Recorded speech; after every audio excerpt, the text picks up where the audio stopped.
mungkin saat ini kesehatan tidak menjadi prioritas kita karena kita berpikir sekarang ini kita masih muda, atau kita berpikir ya sekarang kita masih sehat, jadi kita tidak mempedulikan untuk menjaga kesehatan. Baiklah teman-teman, pada kesempatan kali ini izinkanlah saya sharing dengan judul Meal Patterns Can Transform Your Daily Endurance. Mungkin untuk memulai presentasi ini, saya akan memulai dengan pertanyaan pada slide berikut ini. Pertanyaannya, kapan mau mulai sakit? Dari pertanyaan ini, saya atau teman-teman semua tidak bisa untuk menjawab pertanyaan ini karena siapapun tidak ada yang pengen sakit. Tetapi, tahukah teman-teman, kesehatan erat kaitannya dengan apa yang kita konsumsi. Mungkin yang kita konsumsi itu tidak kelihatan dampaknya sekarang, tapi baru kelihatan dampaknya itu 10 atau 15 tahun yang akan datang. Baiklah, mungkin bisa di next ke slide selanjutnya. Pada slide ini menggambarkan bahwa semua orang memiliki ekspektasi untuk bisa hidup 100 tahun bahkan lebih. Tetapi bayangkan jika kita hidup 100 tahun, tetapi pada usia 50 tahun itu kita sudah sakit-sakitan. Bayangkanlah setengah hidup kita dalam keadaan sakit.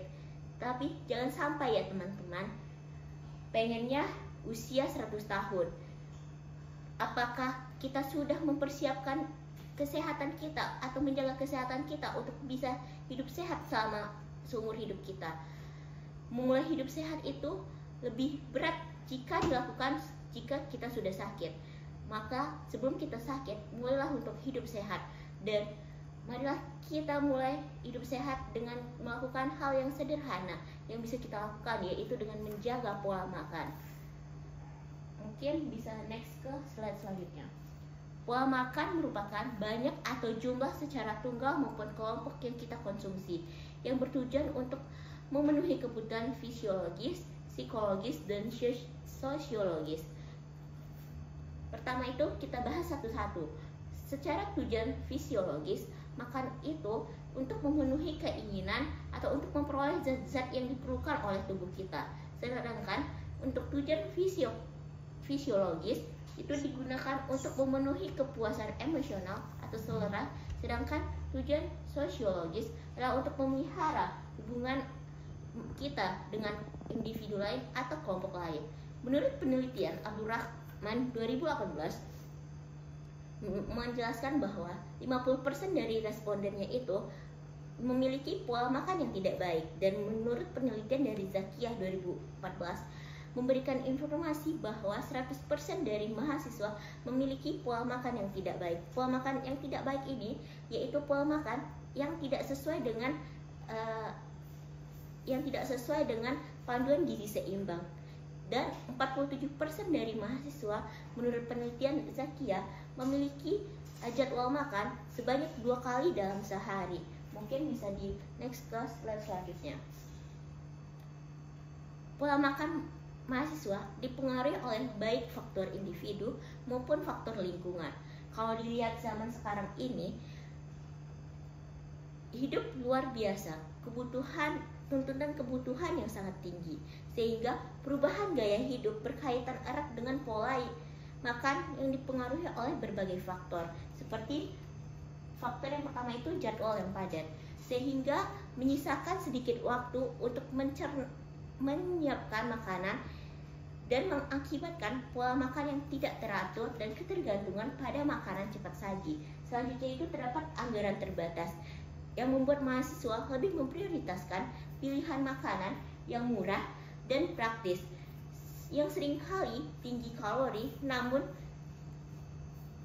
rendah gizinya. Produk segar dan pilihan makanan yang lebih sehat mungkin dianggap lebih mahal dan memakan waktu yang lebih lama. Selanjutnya itu bisa dengan pengaruh sosial. Pengaruh sosial ini adanya tekanan dari teman sebaya dan aktivitas sosial yang dapat mempengaruhi kebiasaan makanan mahasiswa, seperti sesi belajar yang terlarut malam, makan di restoran cepat saji, dan makan bersama teman yang menyebabkan adanya pilihan makanan yang tidak sehat dan makan berlebihan.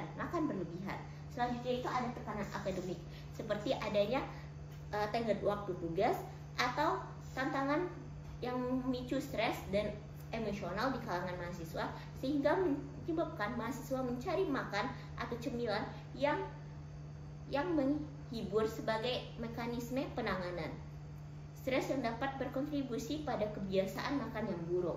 Selanjutnya, keterampilan memasak yang terbatas. Mungkin saya pun tidak memiliki keterampilan memasak yang bagus, dan juga dapat dipengaruhi oleh faktor-faktor seperti kosan yang tidak memiliki fasilitas dapur yang memadai, sehingga sulit untuk menyiapkan makanan sehat dan mungkin menyebabkan kita lebih mengandalkan makanan siap saji atau makan olahan yang cepat dan mudah disiapkan. Next.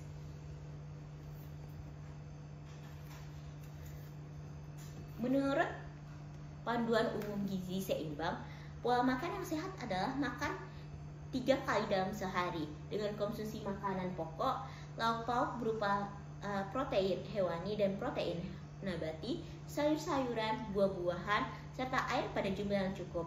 Makan kita di dalam satu hari terdapat 3 kali, yaitu pertama sarapan. Sarapan adalah langkah awal yang penting untuk mempersiapkan tubuh kita untuk sebuah hari yang produktif. Ketika kita sarapan, kita memberikan sumber energi yang dibutuhkan oleh tubuh untuk memulai aktivitas fisik dan mental dengan baik. Tanpa sarapan, tubuh kita akan kekurangan nutrisi dan energi yang diperlukan untuk berfungsi secara optimal. Sarapan memberikan asupan energi yang diperlukan untuk meningkatkan konsentrasi dan fokus selama aktivitas akademik. Dengan mengkonsumsi makanan yang seimbang seperti karbohidrat kompleks, protein, dan serat pada saat sarapan dapat menjaga kadar gula darah tetap stabil, yang berarti energi akan dilepaskan secara bertahap ke dalam aliran darah. Ini membantu mencegah penurunan energi yang drastis dan menjaga fokus kita tetap terjaga selama beraktivitas berjam-jam. Selanjutnya, untuk waktu sarapan disarankan 1 hingga 2 jam setelah kita bangun tidur. Ini memberikan cukup waktu bagi tubuh kita untuk menunda proses pencernaan dan menyiapkan diri untuk aktivitas yang akan datang. Menyantap sarapan pagi juga membantu menetapkan ritme sirkadian yang penting untuk menjaga keseimbangan hormon dan pola tidur yang teratur. Selanjutnya, makan yang ideal untuk sarapan, contohnya oatmeal dengan potongan buah-buahan segar dan sepotong telur rebus atau roti gandum dengan selai kacang dan pisang. Intinya, untuk sarapan ini diharuskan untuk menghindari makanan tinggi gula dan lemak jenuh, karena ini dapat menyebabkan peningkatan energi yang singkat dan penurunan konsentrasi dalam jangka waktu yang lebih pendek. Selanjutnya, karena pola makan kita 3 kali dalam sehari, setelah kita melakukan makan siang itu waktunya 4-5 jam setelah sarapan. Makan siang yang seimbang sangat penting untuk menjaga tingkat energi dan konsentrasi selama satu hari. Saat makan siang, tubuh memerlukan nutrisi yang cukup untuk menggantikan energi yang telah digunakan sejak pagi.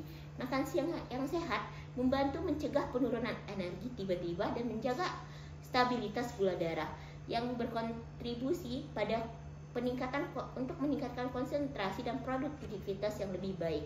Contoh saat makan siang yang cocok atau direkomendasikan, yang pertama itu intinya pada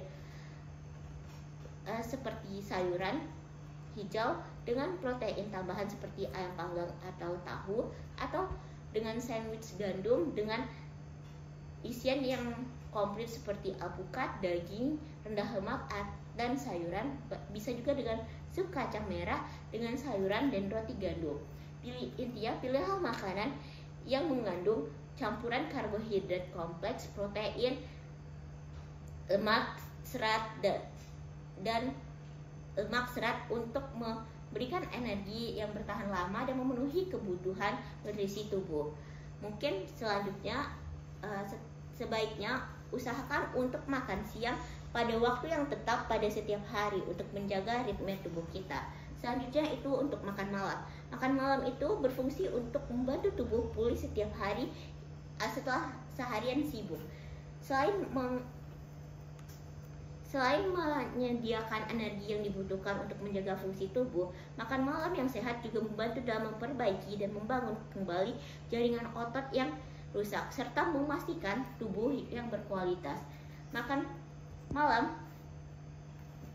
yang tepat dapat memaksimalkan proses pemulihan tubuh dan dapat mempersiapkan diri untuk hari berikutnya dengan baik.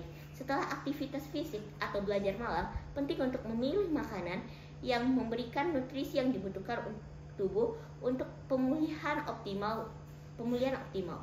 Beberapa tips untuk memilih makanan malam yang tepat adalah memilih sumber protein yang baik seperti ikan, daging tanpa lemak atau tahu, serta menghindari makanan yang terlalu berat dan berlemak yang dapat mengganggu tidur kita. Pilihlah karbohidrat kompleks seperti nasi atau kentang untuk memberikan energi yang bertahan lama. Waktu yang baik untuk makan malam itu adalah sekitar 2-3 jam sebelum tidur. Ini memberikan waktu bagi tubuh kita untuk mencerna makanan dengan baik sebelum beristirahat dan memastikan tubuh untuk tidur dengan nyenyak. Hindari makan terlalu malam karena ini dapat mengganggu pencernaan dan tidur kita. Di antara 3 jadwal makan tersebut, kita juga harus mengatur cemilan yang kita konsumsi. Cemilan memiliki peran penting dalam menjaga energi di antara waktu makan utama.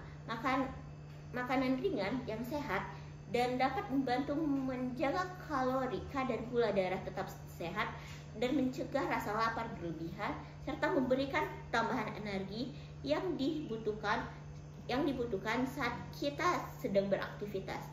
Cemilan yang tepat dapat membantu untuk meningkatkan konsentrasi dan fokus serta mencegah kelelahan fisik dan mental.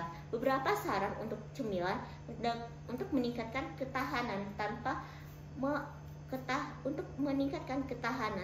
menimbulkan penurunan energi yang mendadak, seperti makan buah-buahan, sayur-sayuran seperti wortel, mentimun, ceri yang disajikan, dan memakan alpukat yang disajikan dengan irisan roti gandum atau keripik sayuran. Bisa juga dengan popcorn tapi tanpa mentega dan gula tambahan, serta bisa juga dengan kombinasikan sereal gandum yang utuh dan susu rendah lemak. Memilih cemilan yang seimbang dan mengandung campuran karbohidrat yang kompleks, protein, lemak, dan serat akan membantu menjaga keseimbangan energi dan mendukung ketahanan tubuh kita mendukung ketahanan tubuh kita tanpa menimbulkan penurunan energi mendadak. Oleh karena itu, pola makan yang sehat yaitu makan 3 kali dalam sehari dengan mengkonsumsi makanan pokok, lauk pauk seperti protein nabati dan hewani, sayur-sayuran, buah-buahan, serta minum air yang cukup. Jadi kita harus tetap sehat mulai dari gaya hidup kita, pola makan yang bijak untuk kesehatan optimal. Sekianlah presentasi dari saya. Terima kasih. Assalamualaikum warahmatullahi wabarakatuh.